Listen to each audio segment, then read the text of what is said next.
Okay, so I'm going to be trying to make a level with every object available in the editor. So I've got them all laid out here, and we've got to use at least one of all of this. All of it.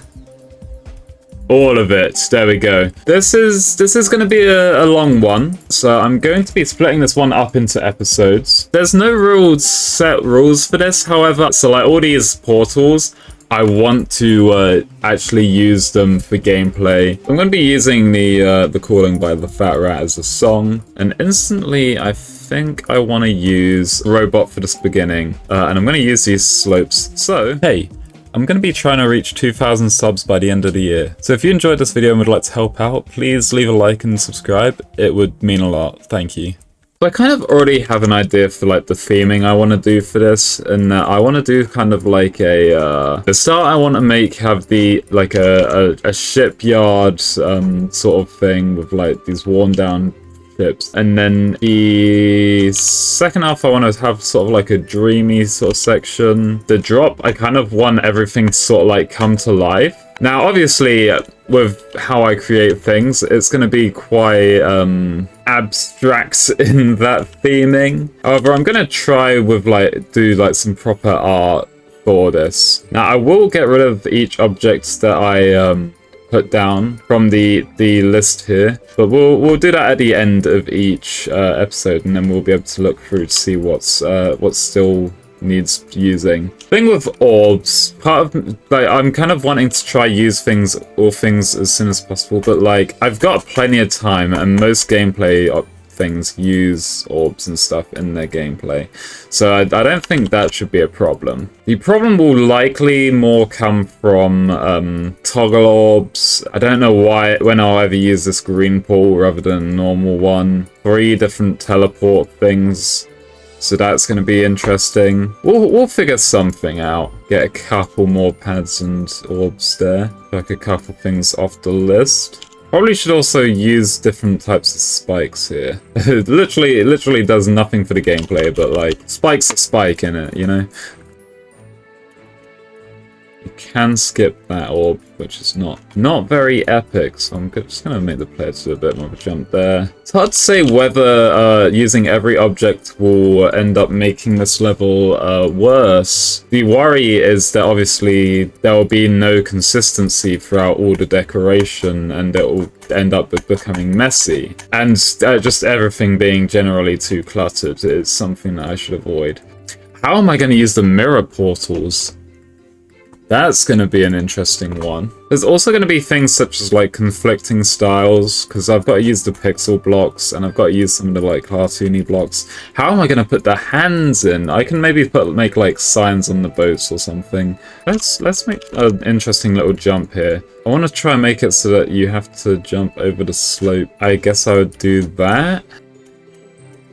Black orb now, that's another object. We'll do that maybe. So I guess I'm gonna go for kind of like a medium or hard demon sort of thing. I do a lot of demons. I've used basically every orb now, apart from the dash orbs and the some of the like more miscellaneous orbs. Those are yellow pads. That's a new thing. Just to nudge the camera up a little bit once the player hits this. So actually, here comes our first trigger. Yeah, these two will be like little floating platforms on the water, I think. Now we're gonna get our first game mode change with a cube. Now, I think actually going back to this, I want everything to feel a lot larger than you. So I think I want to zoom the camera out from the very beginning. So that gives us another trigger, though that, to be honest with this, I might be able to get rid of the offset, but at the same time, I might start with the camera offset from its usual position as well. Yeah, that's a much better size for the player. This jump is still quite difficult. I can get the hit head thing here. That seems better. Surprisingly, the first blue portal. So that's another object off the list. In what case would I use the flip gravity one? It would need to be something that would be used multiple times, because if it's just a one-off gimmick, then it just feels a bit like I am just shoving random things together. And I don't want the level to feel like that. I want to feel like everything's placed for a good reason.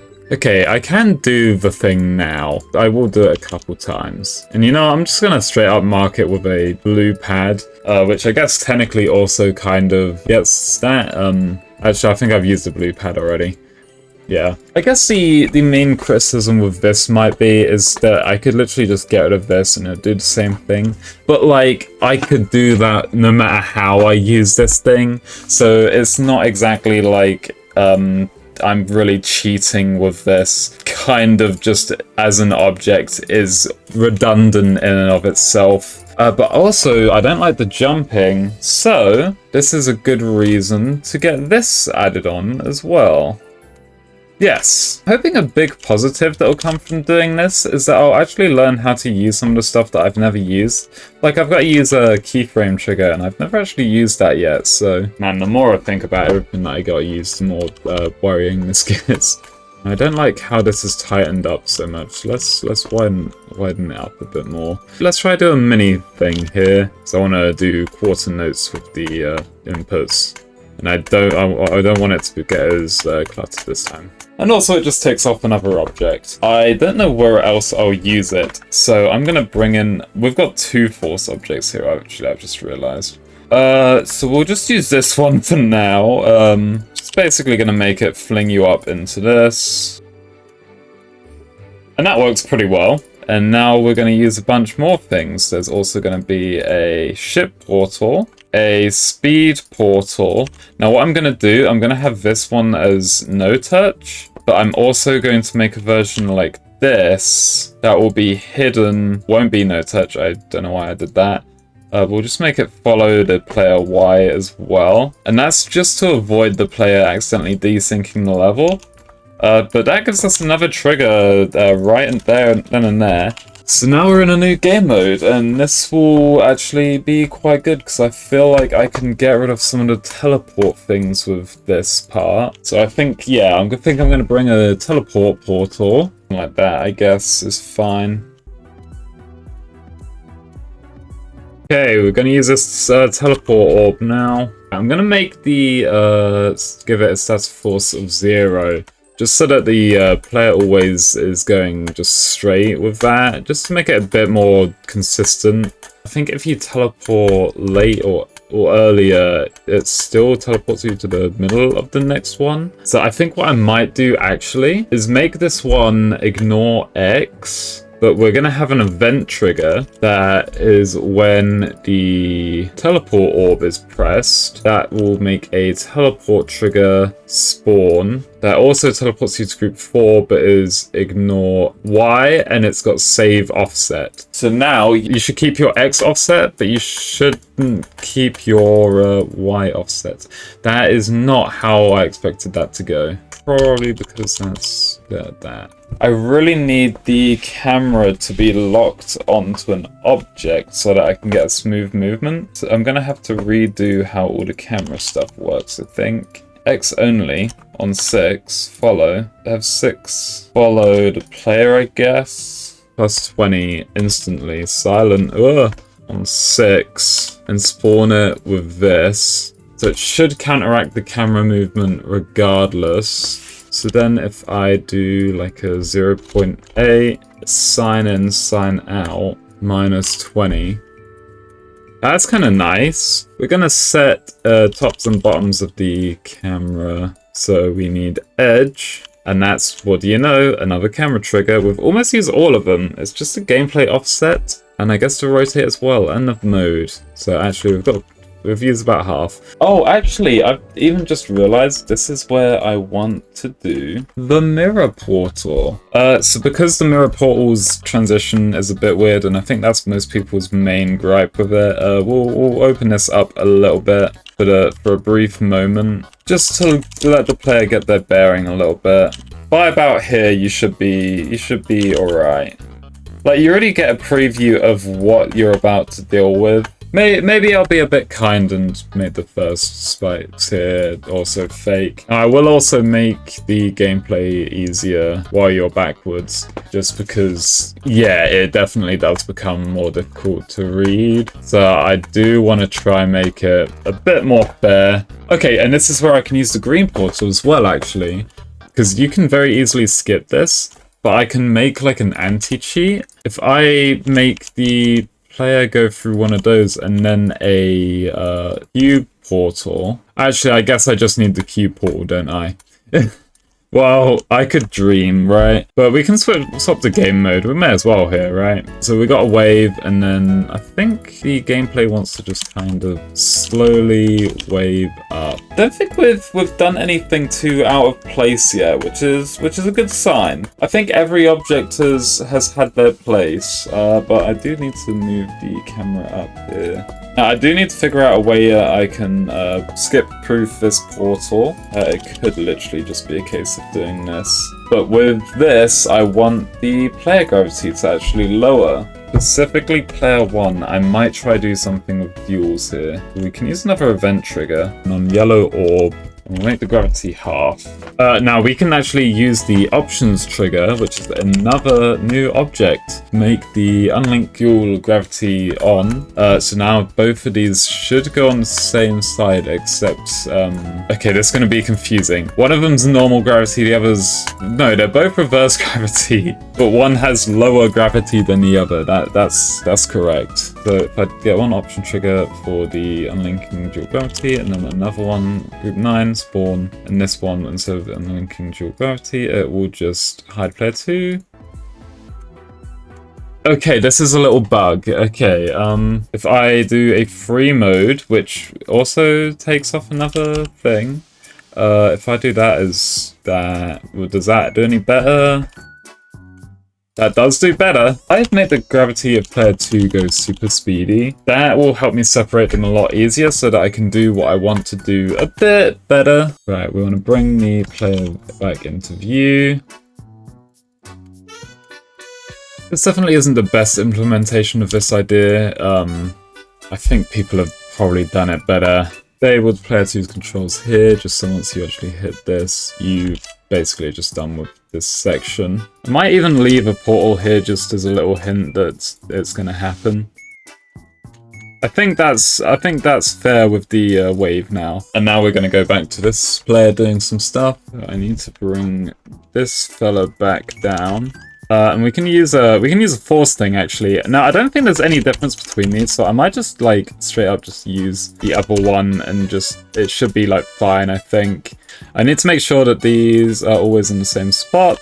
So that actually is pretty good because that means I can get rid of this. Which, to be fair, I probably could have used this for something else, but don't want to shove too many gimmicks in the player's face, so it might be a good idea to be able to try and hide some of them. I really want the players to cross paths here. That'd be cool, actually. There's no reason for it. I just think it would be cool. What more do you need to ask for? If it looks cool, then it's cool, right? Floor is floor, right? So I need the camera to move up a bit here. Oh, I guess I want the player to go off screen actually again, don't I? So, I mean, I can just do a black orb here. So we need to bring the wave back. It could be pretty cool to make the wave follow the spider. So yeah, I was gonna have to stay going to large. Move that down one more. And then we'll have another options, touch trigger, so the player 2 controls off. It does get a bit hard to see the player, that's the only issue with this. We'll teleport the player down, and hopefully that should make the wave disappear. I think I will do another one of the UFOs. I'm gonna switch the camera to follow the other player for this. So, camera flipping time. We need a new guide, advanced follow, 12, follow player 2, and then there'll be a static here. 1, follow, 12, Y only. Because of the edge trigger, of course. I feel like by this point we can get rid of that. But these can probably stop by now. Oh, these have their own system. They don't need stop triggers. You just unlock the camera. Oh, okay. That's me being an idiot. Yep, that worked. Oh, I've got this all backwards, isn't it? That makes life a bit more confusing. I feel like moving the player camera to the center a little bit, or moving the player to the center of the camera a little bit. Okay. What I could technically do here, actually, and this can get the green portals done, is I could rotate. Okay, I can get a couple things here. Rotate the camera 180 degrees. This doesn't make life easier. Yeah, I'm not so sure about that one. There's not a good place to reverse the mirror portal. Okay, I'm just gonna be doing a bunch of nerfs because the mirror portal makes things a lot more difficult. Now, I think what I'm going to do is I'm gonna make some of these platforms only collidable by one of the players. So things like this, I want to make sure that only the player 2 can collide with it. Mostly for this one specifically. So it'll be a collision trigger, I guess. We'll make it the size of the actual hitbox, why not? And that's basically right. Set that as block ID 1. Get one of these. We'll put this on group 12. It will also be a new group, 16, which will be toggled off. But on the collision, player 2 with block ID 1 will activate group 16, I guess. I don't think it needs to be anything more than that. Yeah, so that's right. And then if I play the level normally, that one goes through properly. What has happened with the camera there? Oh, it's because there's two things with the group 12. Okay, and that's that part. Now, okay, here's a fun thing. We have to use the song trigger at some point, and I think this is a perfect time. And actually, using this song was a very good choice, and I didn't realize this initially. I completely forgot about having to use the song trigger. But there's actually a version of the song with vocals, and I think this is a good time to bring those in.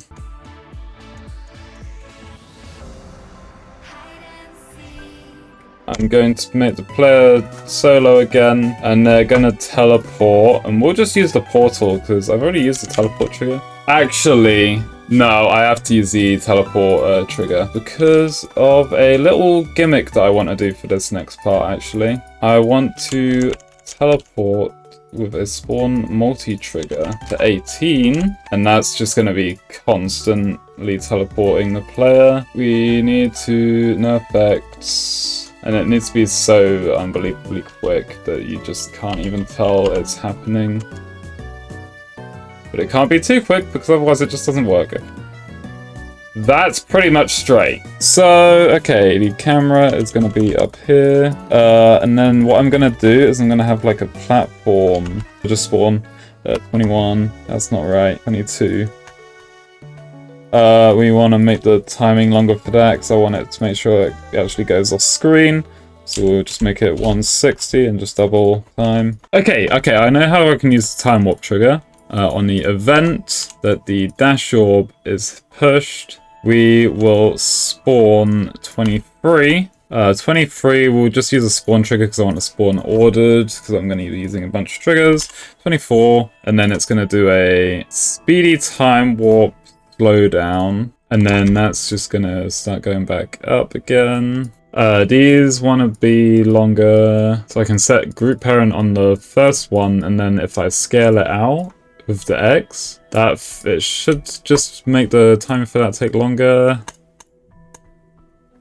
And then I want to stop the player up at the top. I want the player to kind of slide in place. So I might actually leave the stop there and then have a spawn touch trigger. And that's going to stop the teleporting on this one. But it's also going to, first of all, use this, which is another good thing to get out of the way. I'm going to just mod the velocity so it should just not, yeah. And then we want to start a spawn ordered and then teleport spawn multi. Ignore X. We'll get one of these, and then this, we'll move it up to by 15.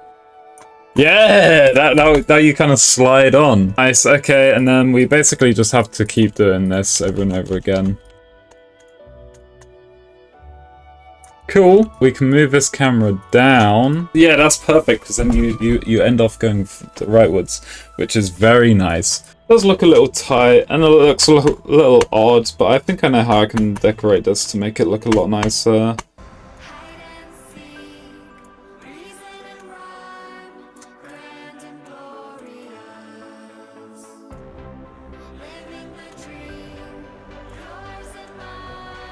And now I just need to do the actual gameplay for this part. Yeah, so this is off sync to how it should be. What it could be worth doing, actually, is teleporting player 2 to do this, and then player 1's just going to go across, so that it's affecting the triggers, like, in the time that it should. You know what it totally is? It's the frickin' time warps. That makes so much sense. That could just be a case of getting rid of them. There is the issue, however, that the dash orbs are quite quick. I might have to manually move up. I mean, I guess, or I can just like right angle them.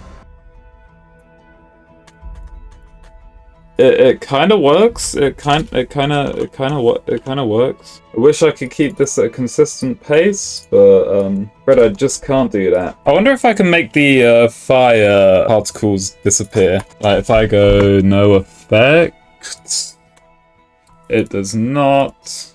Make it look like they're pushing into the ground. That's like the best solution I can come up with. I'm just going to make it so that once you hit, I guess here, we'll sign in and out into exit static. We'll also zoom in. Nice, and then we can also, in that time, stop the color port. And we'll also get one of these. Oh, and also this stop wants to be more over there. Ah! Then I'll just have to make a block push the player up, I guess. Once you... Okay. Event here, dash orb. So that wants to toggle on 46 and move 46. Then we just toggle it here. We can speed up the player there. But that works. Okay, so I forgot to record. So I decided to add a rotate trigger to this part, and I've also just moved it around a bit, and it just looks a bit nicer now. But I'm just getting on with the structures now.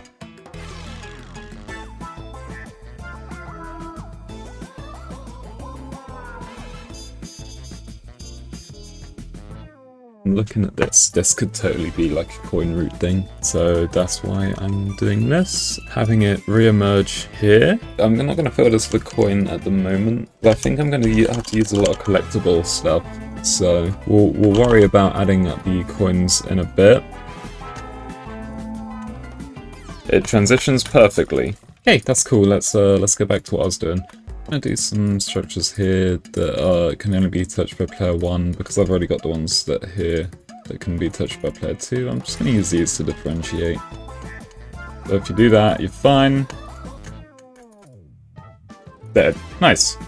Alright, that's fine. That should get rid of any skips. So that's about all I have time for this episode. Now it's just time to figure out how many blocks I've used so far. So, one moment. Hey, so we have used a grand total of 75 objects. Is kind of its case. It's going to all kind of come down to decoration. And to be honest, we don't have many gameplay objects left, so next episode will probably be even less objects. But after that, it should increase drastically, so... Also, let me know if you prefer this in episodes rather than full videos. It's kind of easier for me as I'm going to be going back to college, and so I won't be able to do as long recordings without them being spaced like months apart. So hopefully this is a better experience, and I really tried my best to kind of explain more what I was doing with this one. Well, anyway, with that done, let's go through the level.